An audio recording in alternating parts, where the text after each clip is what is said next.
여러분 안녕하십니까? 오늘은 고풍 시리즈 59편 가운데 제19편을 공부합니다. 아주 유명한 작품입니다. 작자가 연화산, 즉 화산에 올라 신선의 경지를 추구하는 유선시를 주제로 합니다.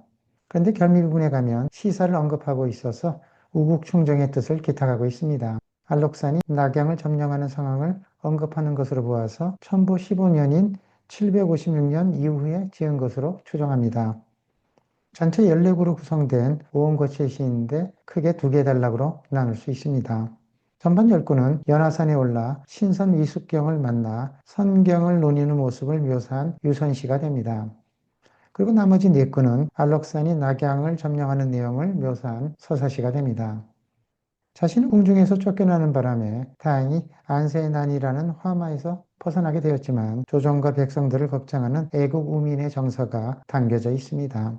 현실 정치에 대한 미련과 애착을 여전히 담고 있습니다. 그럼 우선 6구를 먼저 보도록 하겠습니다.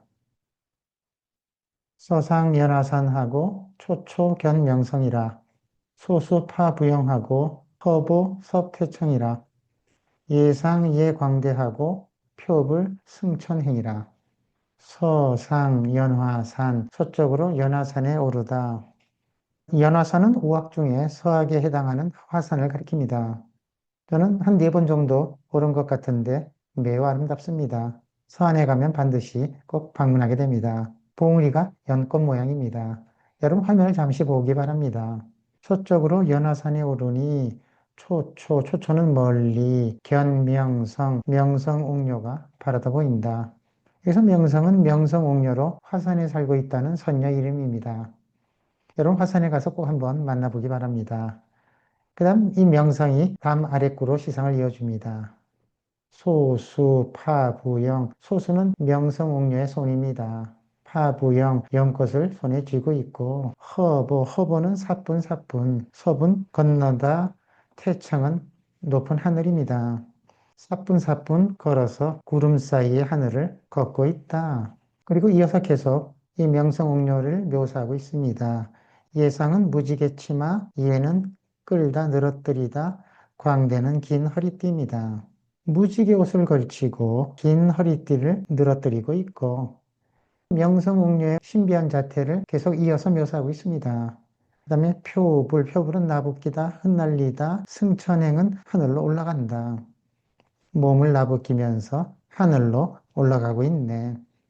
이상 6구 연화산에 올라갔다가 명성옥녀를 만나는 장면을 묘사합니다. 이러한 명성옥녀를 통해서 다음 본론에 가면 신선인 위숙경을 만나게 됩니다. 다음 본론 4구를 보도록 하겠습니다. 요하 등운대하고 고읍 위숙경이라 황황여지거하고 가홍 능자명이라.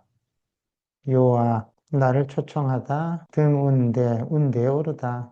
명성옥녀가 나를 초청해서 운대에 오르게 했다. 그래서 운대는 화산에 있는 봉우리 이름입니다. 운대에 올라서 위숙경을 만나는 장면입니다. 고읍은 공손히 인사한다. 위숙경은 신선 이름입니다. 한무제 때 중산군 사람으로 운무를 복용해서 신선이 되었다고 합니다. 근데 신선이 되어서 한무제를 만나러 내려왔다가 한무제 후대접을 받자 홀연히 사라졌다고 합니다. 작자 이백이 현정이 홀대를 받았던 자신을 위숙경에 비유하고 있는 듯 합니다. 공손히 읍하며 위숙경을 만나보네. 그리고 나서 이제 신선 위숙경을 따라서 선계로 넘어가고 있는 장면입니다. 황황은 황홀하게 여지 그들과 함께 운대를 떠나서 선계로 올라가게 됩니다. 가홍은 큰 기러기를 탄다. 중국 고대에 보면 신선들이 주로 큰 기러기를 타고 다닙니다. 능은 올라가다, 자명은 자줏빛 하늘인데 여기선 선계를 가리킵니다. 큰 기러기를 타고 자줏빛 하늘로 올라가고 있다. 위숙경을 배하라고 함께 큰 기러기를 타고 선계로 날아가는 모습을 묘사합니다. 다음 결미 부분은 선계로 올라가 날아다니다가 전쟁의 화마에 휩싸인 낙양을 내려다보는 장면으로 전환됩니다.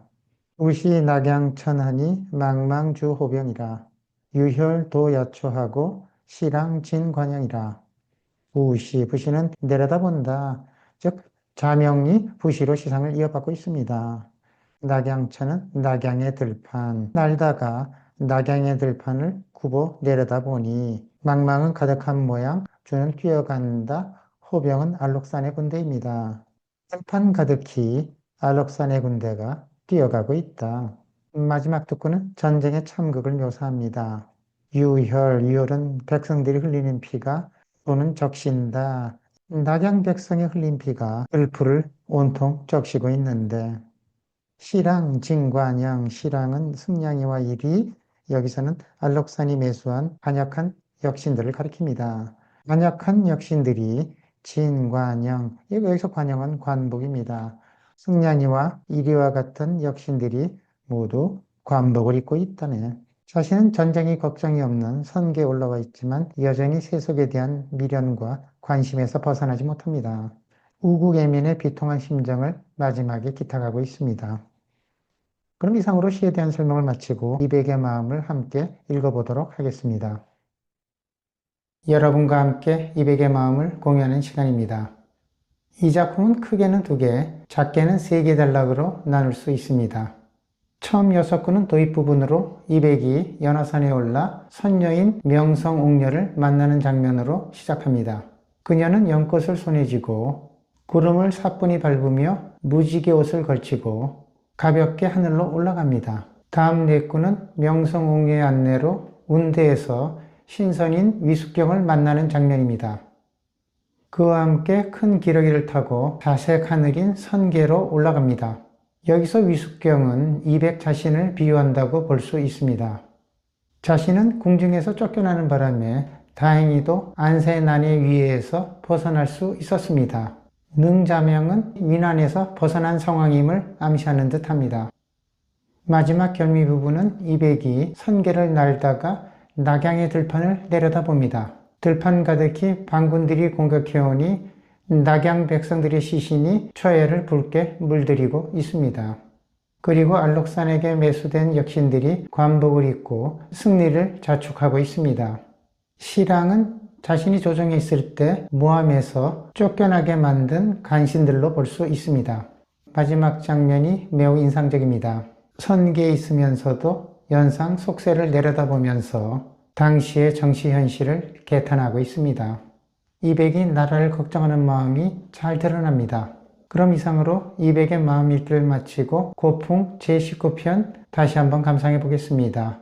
여러분 안녕히 계십시오.